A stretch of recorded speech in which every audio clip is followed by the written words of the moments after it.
মামা যাবেন? হ্যাঁ যাও। তুমি হ্যাঁ মই। তুমি রিক্সা চালাও? আবার মনে কি বলতে আছে, মুই তো ছোটবেলা থেকে রিক্সা চালাই। আপনার কোনো সমস্যা? এই খবরদার আমার সাথে ফাইজলামি করবে না। তুমি যে রিক্সা চালাও সেটা আমাকে বিয়ের আগে বলো নাই কেন? মুই আপনার কেন বলবো, আপনি কেডা? আমি কেডা মানে আমি তোমার বউ।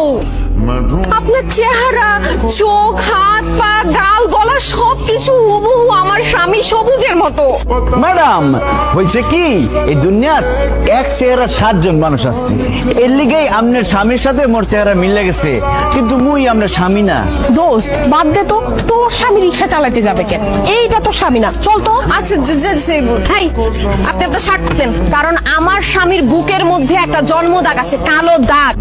সেই দাগ যদি আপনার বুকের মধ্যে না থাকে তাহলে আমি বিশ্বাস করে নিব আপনি আমার স্বামী না। এনা হাত ধরতো না আমার খুলবো না সব। খবরদার, ধরবেন না। দোস্ত